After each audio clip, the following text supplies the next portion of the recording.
My name is Lena Vasquez, and I used to believe loyalty was its own reward. I believed that if you showed up early, stayed late, double-checked every decimal point, and never let your team down, even when your boss forgot your birthday for the third year running, you'd eventually be seen, valued, maybe even protected. Turns out I was wrong.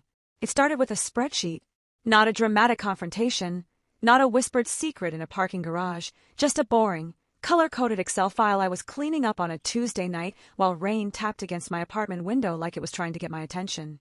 My eyes kept drifting to the travel expense column for our CEO, Daniel Croft. Something about the pattern felt off. Not wrong in a way I could prove, just strange. Daniel had been in Singapore for 10 days. 10 days of urgent emails sent at 3 a.m. my time, grainy selfies with the Marina Bay Sands in the background, and voice notes that always sounded like he was whispering from a closet. Meanwhile, our department was drowning.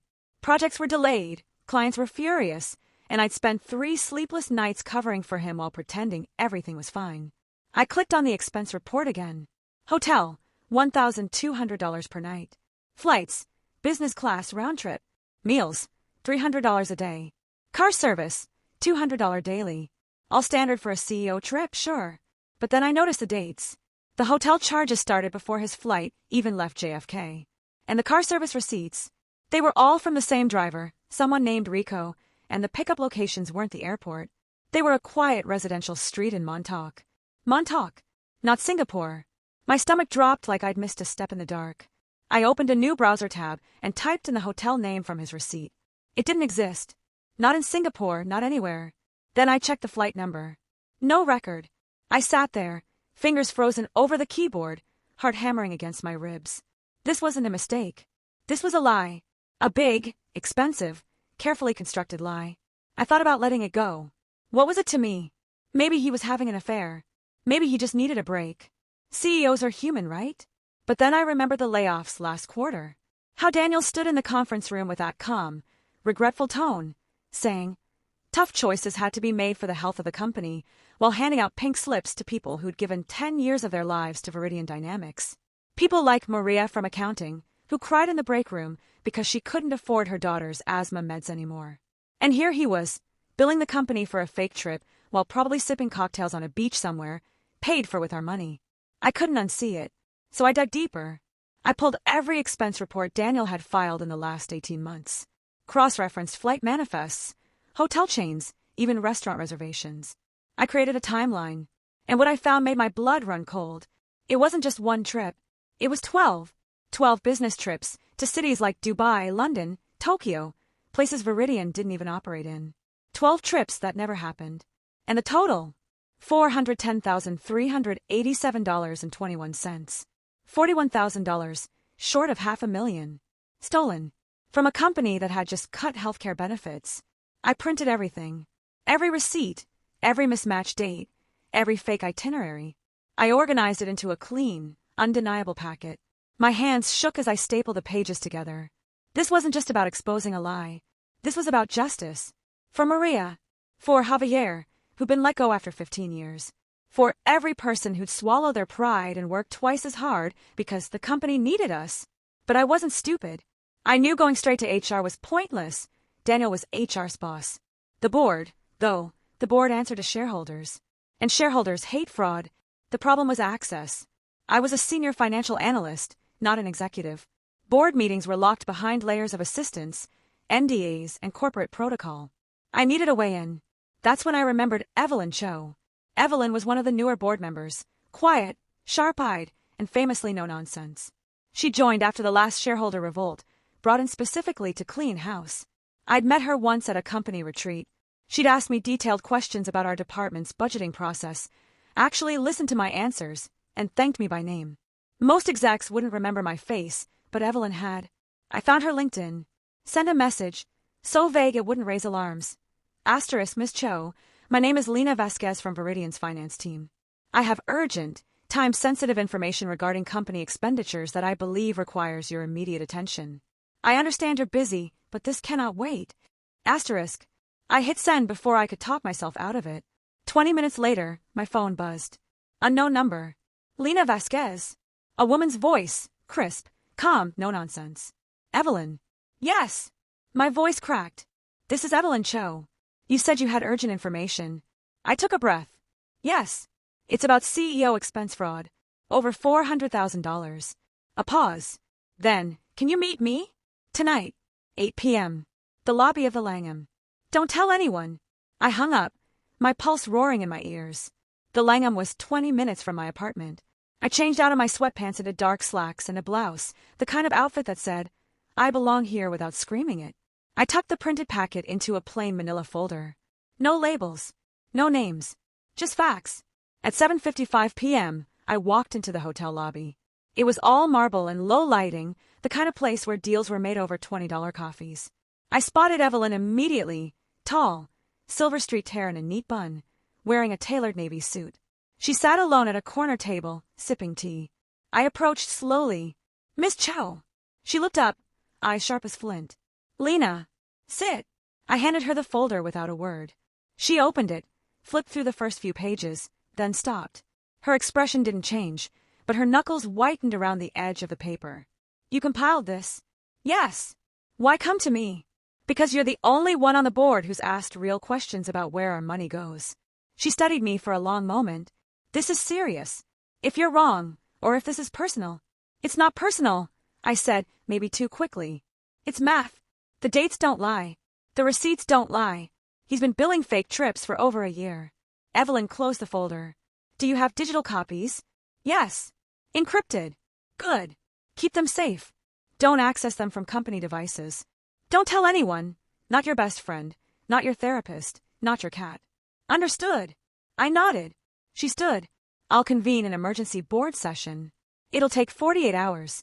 Until then, act normal. Go to work. Smile at your coworkers. And Lena.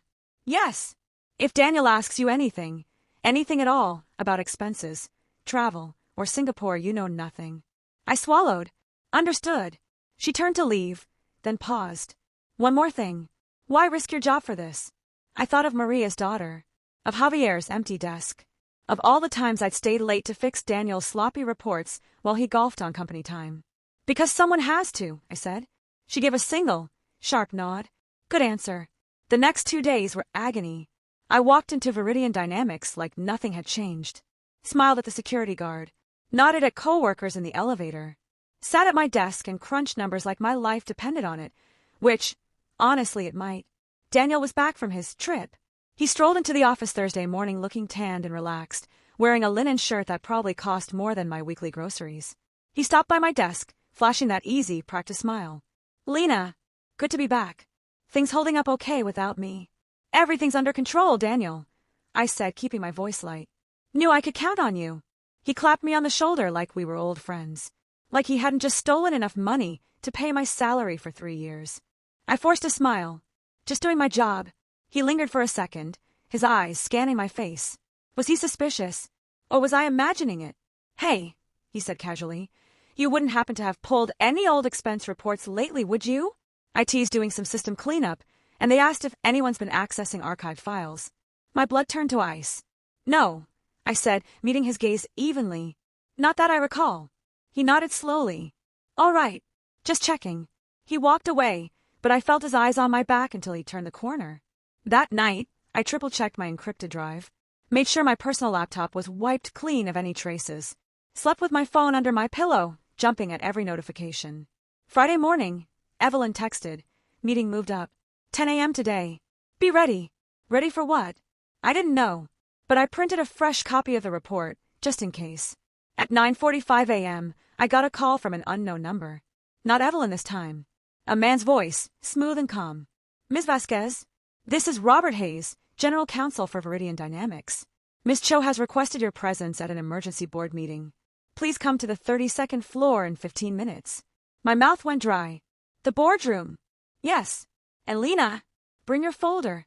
I grabbed my things, heart pounding so hard I thought it might crack a rib. The elevator ride to the 32nd floor felt like ascending to the gallows. The boardroom doors were heavy oak, polished to a shine. I pushed them open. Inside, the long table was surrounded by 10 people. Evelyn sat at the far end, face unreadable.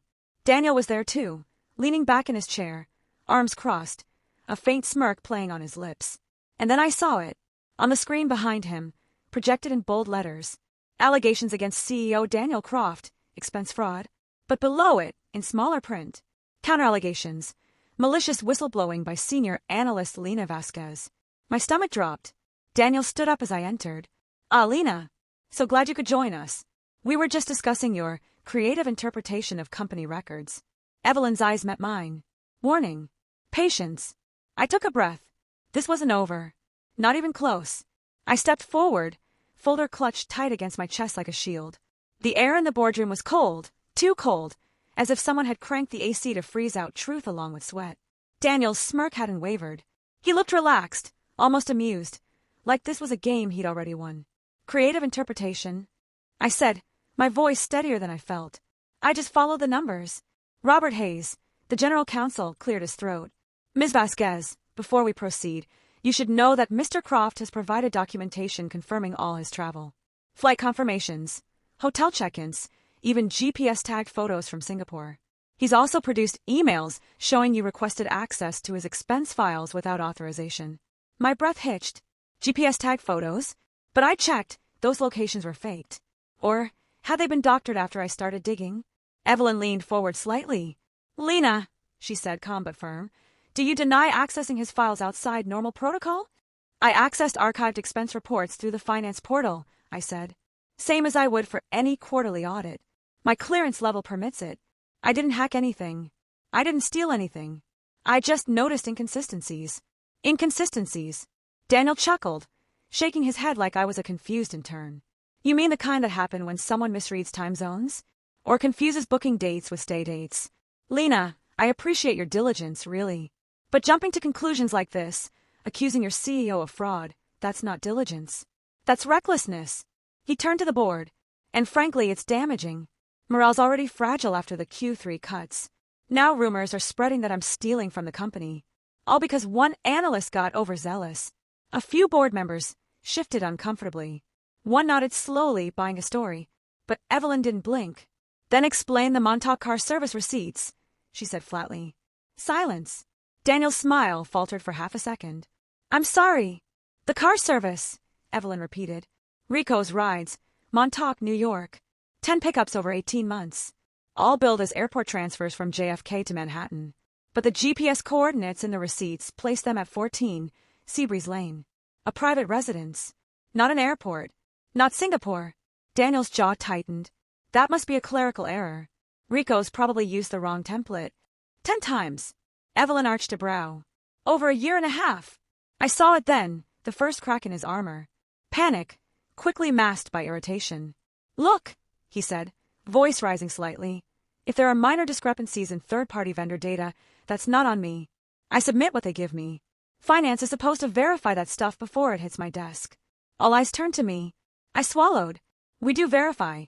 But when a CEO submits expenses, they go through a fast-track approval.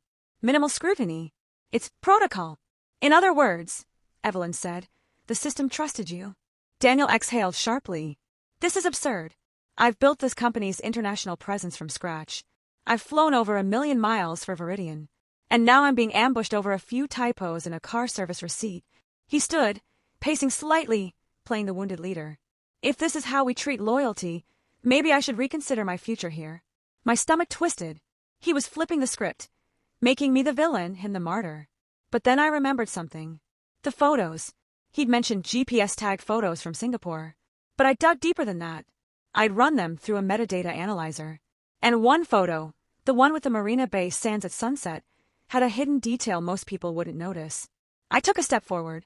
Daniel, you posted a photo on day 3 of your trip. You're standing by the waterfront, holding a coconut drink. The timestamp says 6:47 p.m. local time. He frowned. So, Singapore doesn't sell coconuts with red paper umbrellas, I said. That's a signature garnish at the Surf Lodge in Montauk. I checked. They even have the same wicker chairs in the background. The room went utterly still. Daniel's face drained of color. Evelyn didn't move, but her eyes gleamed. Is that true, Daniel? He opened his mouth. Closed it. That's ridiculous. Umbrellas are universal. Are they? I pulled a printed photo from my folder, side by side. His Singapore shot and a Google Street View image of the Surf Lodge's patio, taken last summer. Same umbrella. Same chair weave. Same shadow angle. I also call the Surf Lodge, I said quietly. They confirmed you stayed there for 8 nights last month. Under your real name. A board member gasped. Daniel's composure shattered. You had no right to. I had every right. I cut in, voice stronger now. Because that stay cost $3,200. And you billed it as a client strategy retreat in Singapore. There are no clients in Singapore, Daniel. Viridian doesn't operate in Asia. Never has. Evelyn stood. Meeting adjourned. Daniel, you're suspended effective immediately, pending full forensic audit and legal review. Robert, secure his devices and freeze all expense accounts. Daniel shot to his feet. You can't do this. I built this company. You stole from it, Evelyn said coldly. And you lied to everyone in this room. He turned to me, eyes blazing. You think you're a hero? You just killed your own career. No one hires whistleblowers, Lena. You'll be blacklisted before lunch. I met his gaze. Maybe. But at least I'll sleep at night. Security escorted him out. He didn't look back. The boardroom emptied quickly. Murmurs. Hushed calls. Stunned silence. Only Evelyn remained, standing by the window, watching the city below. I didn't move. My legs felt like jelly. She turned. You were brave. And smart. But reckless. I had to do something. You could have been fired. Sued. Ruined. I know. I looked down at my folder. But Maria from accounting? She's back on her daughter's medication now. Javier got rehired last week. Part of the morale recovery plan Daniel announced after the fake trip. They didn't know their CEO was stealing the money meant to keep them afloat. Evelyn studied me for a long moment.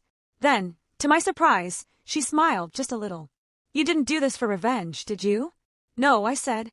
I did it because it was right. She nodded. Good. Because revenge is a fire that burns the hand that holds it. Justice. That's something else.